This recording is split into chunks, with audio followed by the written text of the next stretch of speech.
Hi, this is Julie with Beadaholique. In this video, I'm going to teach you how to bead weave a Trinity Medallion earring. So this is going to be the project we're going to do in the video. I have a couple other colorways to show you, and you can see it does look quite pretty, yet very different, dependent upon the colors you choose. And let me show you what you're going to need to make this project. You're going to need some O beads. I have here Rosaline Amber. You're going to need some 2-hole triangle beads. And I have Opaque Luster Rose Gold, Trinity beads, which is where we're getting our name for our piece from. So they have 3 holes. And this is a matte antique brass. And then we're going to need an 8/0 Toho bead, and I'm using one of my favorites, which is a Topaz mint julep lined. So it has a really pretty green core. And then for your findings, a 4mm open jump ring and an earring hook. Your tools, you'll need a pair of scissors. You're going to need 2 pairs of chain nose pliers to open that jump ring and a beading needle. And on the needle, I've already placed 30 inches of FireLine smoke beading thread, and I've placed a bead stopper about 8 inches from the end. So let me begin and show you how to make this. So this is a project which I did a while ago, and I just loved it, and I've been meaning to do it in a video, and it just didn't have time. So I'm pretty excited to show you how to make this today. So with the Trinity beads, because there's 3 holes and every side is even, it doesn't matter which hole you go through. Now, that's not the same situation for the triangles. It does matter what hole you go through. So you're going to need 11 triangles per earring, and I want you to line them up all facing the same direction to start with. So take 11 of them and just line them up. And also this is going to help you so you don't actually have to count your beads as you're doing your weaving. You'll just bead until you've got all of these strung onto your thread, and then you'll know it's time to go to the next step, which you'll see here in a minute. Okay, so 1, 2, 3, 4, 5, 6, 7, 8, 9, 10. I need 1 more. Okay, and they're all going the same direction, and then I'm going to need my Trinities. So for the first step, you're going to pick up a Trinity bead from any hole. And then you're going to pick up a triangle bead from the top hole. And then another Trinity and another triangle again from the top hole. And then a Trinity and a triangle. And you can just either keep these on your needle or slide them down as you go.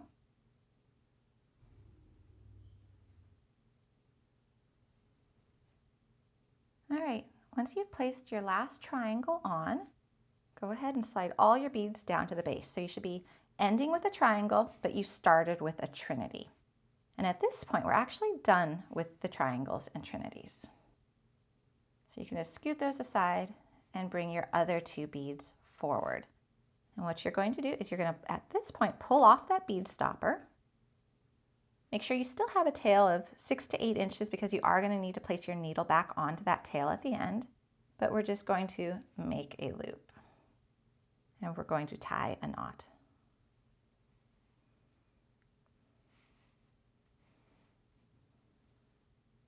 And the reason you're doing this is because you want your round to be really nice and uniform, and you don't want to have that little stopper bead in there creating an extra gap. So you might as well just get rid of it to begin with. Okay, so make sure you have a really good, nice, tight knot. We will go back and reinforce it later. So at this point, notice where your thread is exiting, and you're going to want to jump up to the second hole of your triangle bead. And now you have to choose, you've got 2 holes on your Trinity bead, and it is important which one you go through. So you want to go through this one right here. So it's almost like you can imagine flipping your Trinity bead back a little bit so you have a hole hanging behind your triangle, if that makes sense. So you've got that one done. Now go through the second hole of the next triangle. And again, you want to go through the first hole. You can think of it as even closest to your thumb of the Trinity.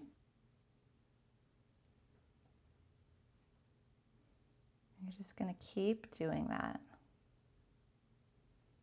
And when you need to, pull your thread through.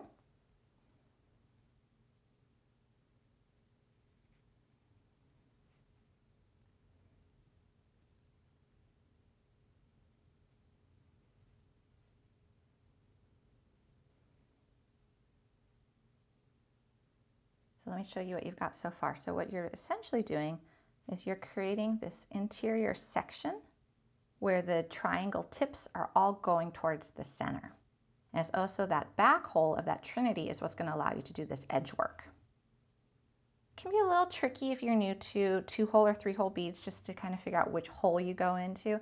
And that's why we really like doing these videos at Beadaholique, because it's really something that's hard to convey in writing, but it's a lot easier to just explain it and show it.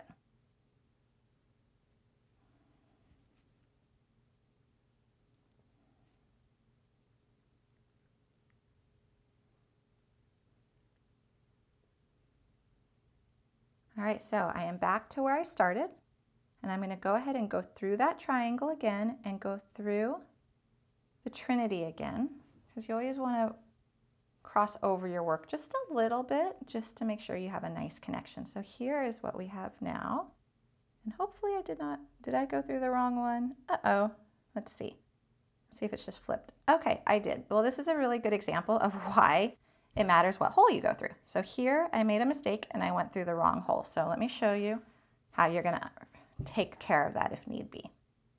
So I went through the wrong hole in the Trinity. So I'm going to find my thread and just pull it out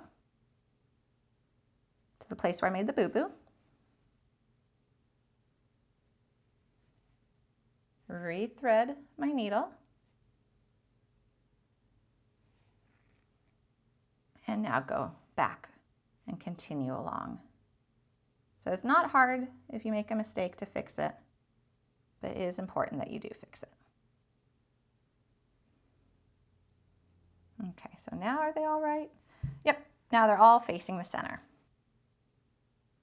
So what you're going to do at this point is you're exiting a Trinity hole, and you've got one hole you haven't used yet on the Trinities. So we're going to go through it.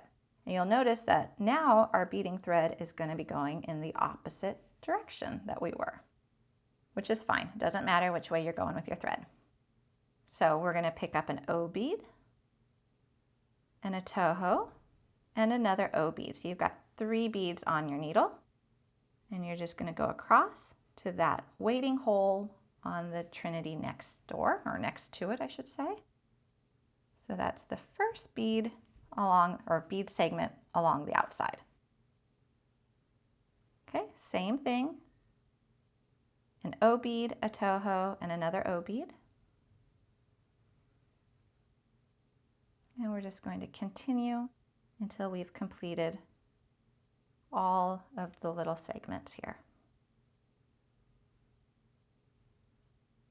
I should probably mention that there are different sizes of Trinity beads. We are using the 6x6 size for this particular project.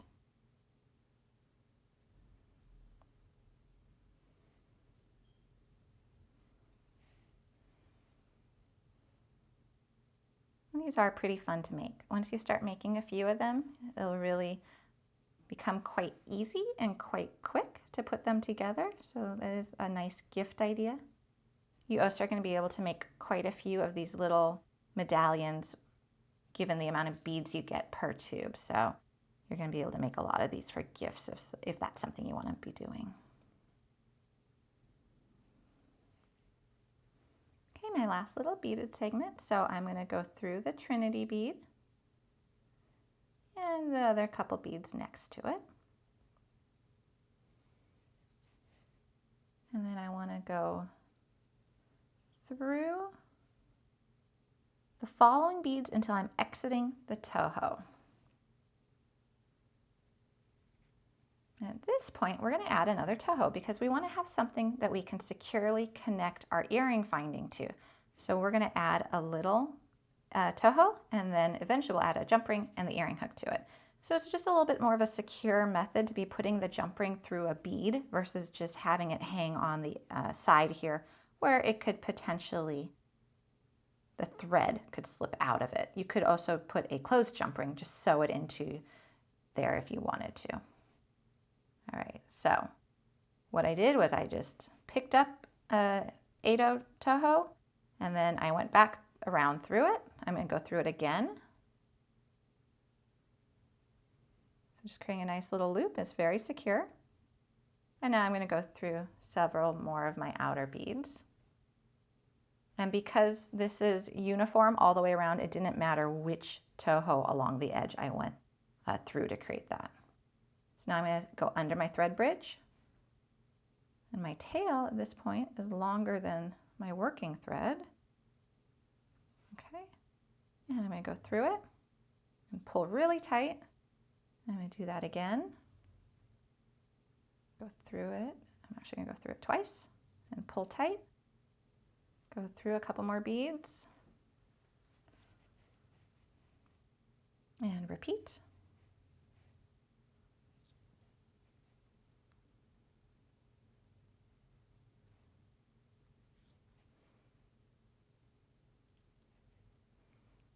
And then once you're comfortable with the amount of knots you've made, just go ahead and trim off your thread. And we're going to want to go back and take care of this tail now. Remember, we did tie a knot with it to begin with, so it does have one knot on there, but I would like to make another one just for good measure. So I'm going to thread my needle back on to my thread, go through some of my beads,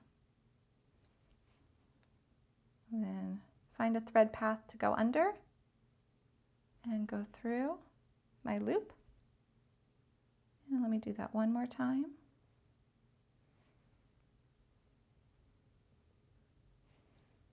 And let's just go through the beadwork again.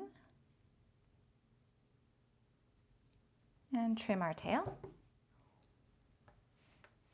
And this is what we have. So we're ready to attach our finding. And like I mentioned, you could have just gone ahead and attached a jump ring there if you wanted instead of the actual seed bead. I would just recommend a closed jump ring. You're not going to want an open jump ring hanging on thread. It could very easily slip out. Let's go ahead and open our jump ring. This is a 4mm. This is one of my favorite ways of connecting findings to beadwork. And then we're going to connect on our earring hook and close our jump ring, and we are done. And that is how you make a Trinity medallion piece using Trinity beads, the 6mm by 6mm size, 2-hole triangle beads, O beads, and some 8/0 Toho seed beads. I hope you enjoyed this tutorial. You can find many more tutorials similar to this at Beadaholique.